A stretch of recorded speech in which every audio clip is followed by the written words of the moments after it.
Chapter 33 The Shining Line. Alveric wandered on, alone of that small company of three without a hope to guide him.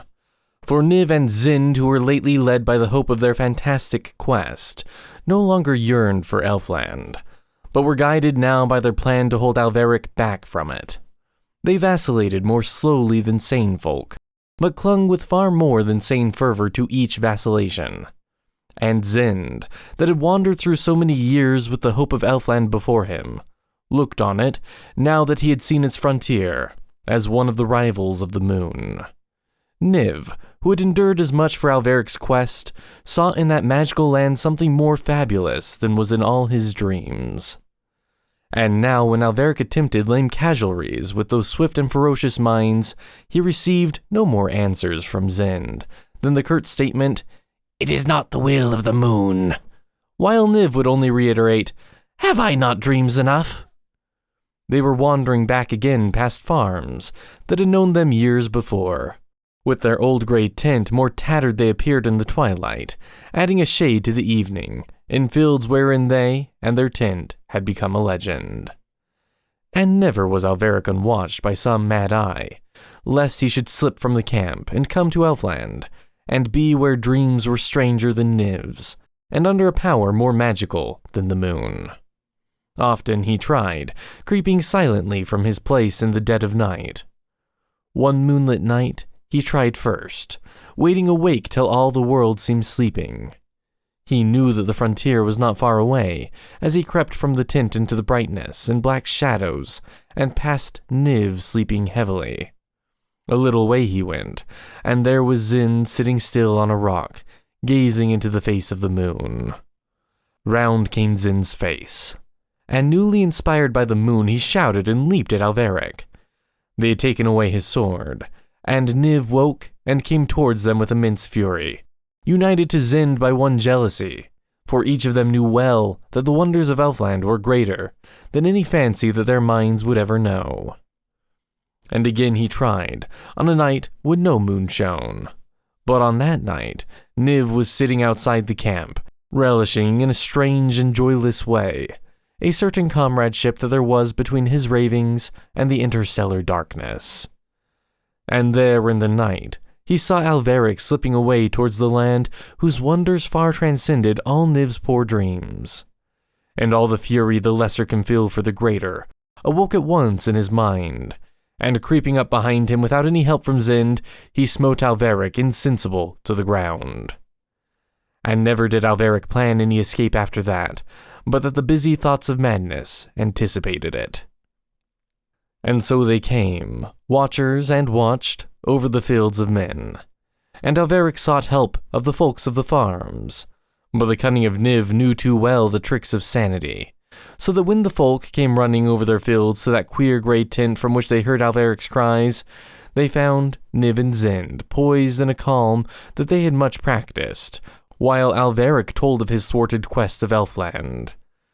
Now by many men, all quests are considered mad, as the cunning of Niv knew. Alveric found no help here.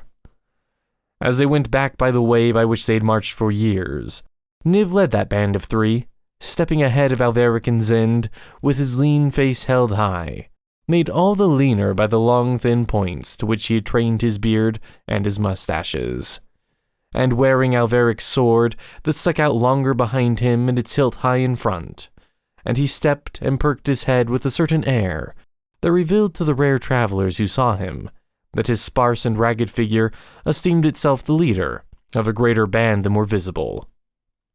Indeed, if one had just seen him at the end of the evening, with the dusk and the mist of the Finlands close behind him, he might have believed that in the dusk and the mist was an army that followed this gay, worn, confident man. Had the army been there, Niv was sane. Had the world accepted that an army was there, even though only Alveric and Zind followed his curious steps, still he was sane. But the lonely fancy that had not fact to feed on, nor the fancy of any other for fellowship, was for its loneliness mad. Zind watched Alveric all the while as they marched behind Niv, for their mutual jealousy of the wonders of Elfland bound Niv and Zind together to work as with one wild whim. And now, one morning, Niv stretched himself up to the fullest possible height of his lean inches, and extended his right arm high and addressed his army. "We come near again to Earl," he said, "and we shall bring new fancies in place of outworn things and things that are stale, and its customs shall be henceforth the way of the moon."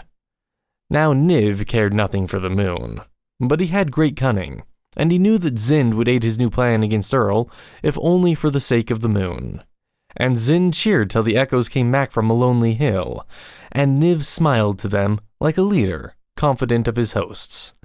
And Alveric rose against them then, and struggled with Niv and Zind for the last time, and learned that age or wandering or loss of hope had left him unable to strive against the maniacal strength of these two. And after that, he went with them more meekly, with resignation, caring no longer what befell him, living only in memory, and only for days it had been. And in November evenings in this dim camp in the chill, he saw, looking only backwards through the years, spring mornings shine again on the towers of Earl. In the light of these mornings he saw Orion again, playing again with the old toys that the witch had made with a spell. He saw Lyrizel move once more through the gracious gardens. Yet no light the memory is able to kindle was strong enough to illumine much that camp in those somber evenings, when the damp rose up from the ground and the chill swooped out of the air.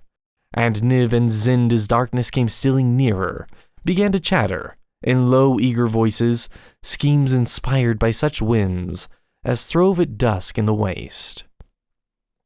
Only when the sad day drifted wholly thence, and Alveric slept by flapping tatters that streamed from the tent in the night, then only was memory, unhindered by the busy changes of day, able to bring back Earl to him, bright, happy, and vernal, so that while his body lay still in far fields in the dark in the winter, all that was most active and live in him was back over the worlds in Earl, back over the years in spring with Lyrizel and Orion. How far he was bodily, in sheer miles from his home, for which his happy thoughts each night forsook his weary frame, Alveric knew not. It was many years since their tent had stood one evening, a grey shape in that landscape in which it now waved its tatters. But Niv knew that of late they had come nearer to Earl, for his dreams of it came to him now, soon after he fell asleep, and they used to come to him further on in the night, on the other side of midnight, and even towards morning. And from this he argued that they used to have further to come, and were now but a little way off. When he told this secretly one evening to Zind, Zind listened gravely but gave no opinion, merely saying, "The moon knows." Nevertheless, he followed Niv, who led this curious caravan always in that direction from which his dreams of the Valley of Earl came soonest.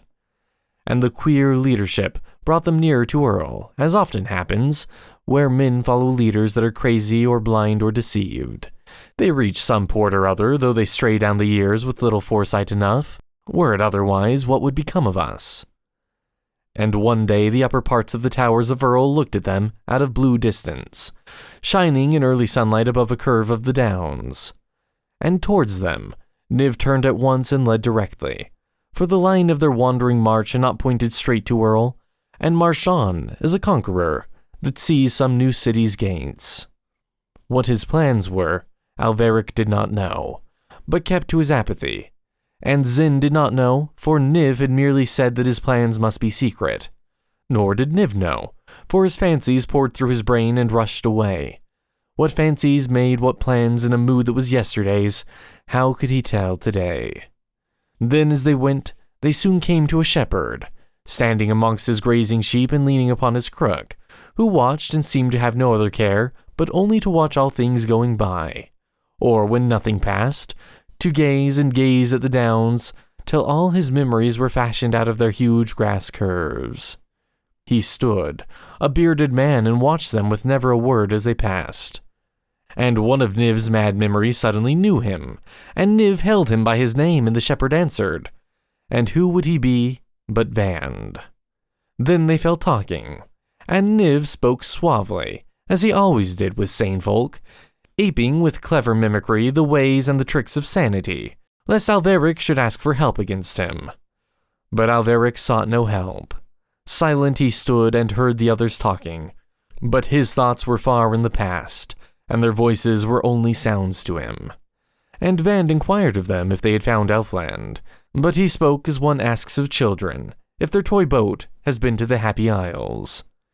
He had had for many years to do with sheep, and had come to know their needs and their price and the need men have of them, and these things had risen imperceptibly up, all round his imagination, and were at last a wall over which he saw no further. When he was young, yes, once, he had sought for Elfland, but now, why, now he was older. Such things were for the young. "But we saw its border," said Zend, "the border of twilight." "A mist," said Vand, "of the evening." "I have stood," said Zend, "upon the edge of Elfland." But Vand smiled and shook his bearded head as he leaned on his long crook, and every wave of his beard as he shook it slowly denied Zan's tales of that border. And his lips smiled it away, and his tolerant eyes were grave with the love of the fields we know.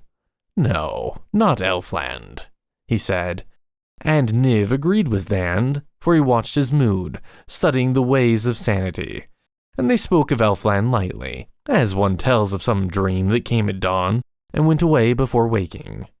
And Alveric heard with despair, for Lyrizel dwelt not only over the border, but even, as he saw now, beyond human belief, so that all at once she seemed remoter than ever, and he still lonelier. "I sought for it once," said Vand, "but no, there's no Elfland." "No," said Niv, and only Zend wondered. "No," replied Vand, and he shook his head and lifted his eyes to his sheep. And just beyond his sheep, and coming towards them, he saw a shining line. So long his eyes stayed fixed on that shining line coming over the downs from the eastward that the others turned and looked.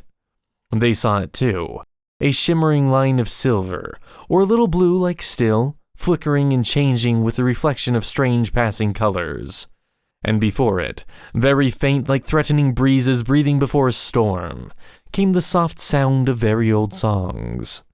It caught, as they all stood gazing, one of Van's furthest sheep, and instantly its fleece was that pure gold that is told of in old romance. And the shining line came on, and the sheep disappeared altogether. They saw now that it was about the height of the mist, from a small stream. And still Van stood gazing at it, neither moving nor thinking.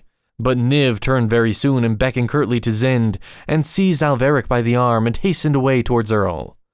The gleaming line that seemed to bump and stumble over every unevenness of the rough fields came not so fast as they hastened. Yet it never stopped when they rested, never wearied when they were tired, but came on over all the hills and hedges of earth, nor did sunset change its appearance or check its pace.